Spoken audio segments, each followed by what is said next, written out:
Hey everyone, and welcome! Today, we're going to dive into some really important and, I think, empowering research.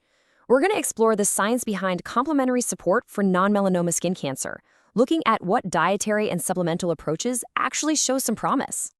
You know, when you or someone you love gets a diagnosis like this, it's totally natural for your mind to immediately jump to one big question. Okay, beyond the medical treatments my doctor has prescribed, which are absolutely essential, what else can I do to support my health? It's such a normal and important question to ask. And that one question, it can send you spiraling down this crazy online rabbit hole of information, right? Some of it's good, some of it's not so good.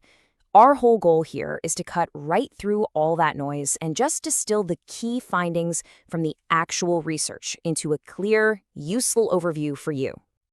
Okay, so here's our game plan. We'll start with what the research points to as the big three interventions.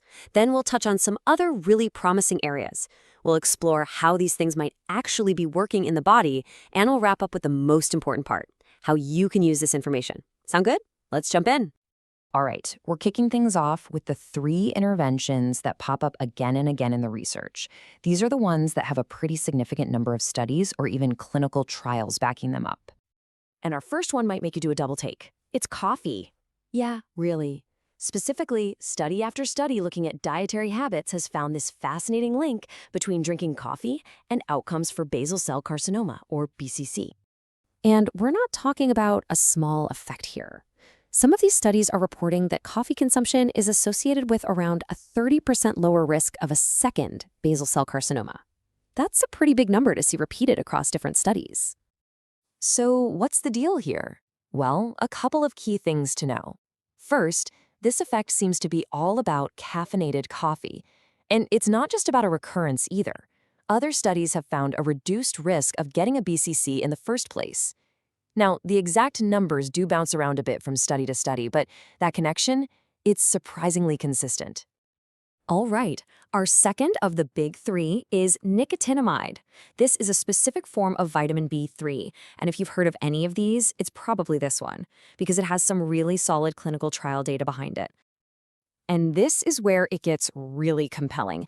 In a major clinical trial involving patients who were at high risk, taking nicotinamide was associated with a 23% reduced rate of new non-melanoma skin cancers. I mean, when you see a number like that coming out of a controlled study, you really pay attention. So let's get into the nitty-gritty of that trial. The dose they used was 500 milligrams a day, and the really cool part is that the benefit was seen for both basal cell and squamous cell types. It even helped reduce those precancerous spots, the ones called actinic keratosis. In fact, one earlier study found an incredible 75% lower risk for new lesions. And that brings us to number three, rounding out our big three. It's something you probably already have in your medicine cabinet: low-dose aspirin. It's pretty amazing what recent analyses of patient records are starting to show about its potential role here. The results from these large-scale analyses of patient records are just striking. When you compare the baseline risk, regular aspirin users saw their risk of developing basal cell carcinoma fall by a third, and in some cases by as much as half. That's huge. So you're probably wondering, how on earth could aspirin do that? Well, the leading theory is all about inflammation. There's a specific inflammatory pathway in our bodies called COX-2. The research suggests that some skin cancers basically hijack this pathway to help them grow. And what does aspirin do? It's known to block it. It's a really fascinating potential explanation. All right, so that was the big three. But the research definitely doesn't stop there. The source material points to other really compelling areas that scientists are actively looking into for their potential impact. First up in this next section is the mineral zinc. And the research here shows a really strong, pretty direct link between your body's zinc levels and the prognosis for squamous cell carcinoma, or SCC. And the data here is pretty sobering. For patients with squamous cell carcinoma, being deficient in zinc was associated with a doubled risk of metastases. That's the cancer spreading to the lymph nodes. It's just a stark reminder of how incredibly important our basic nutrient status can be. Okay, next up is astragalus. This is an herb that's been studied for its effects on the immune system. More specifically, it's linked to balancing a certain kind of inflammation that can be a big factor in cancer progression. The key here is something called the NLR. And you might be thinking, what the heck is that? Well, it stands for neutrophil to lymphocyte ratio. Think of it as a simple blood marker that gives us a snapshot of inflammation in the immune system. A high NLR is linked to worse outcomes in many skin cancers, and studies are showing that astragalus may actually help bring that marker down. So we've seen the what, right? The coffee, the B3, the aspirin, the zinc. Now let's try to connect some of those dots and get into the how.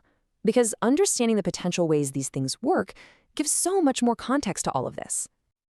When you pull it all together like this, you start to see a really interesting theme, don't you?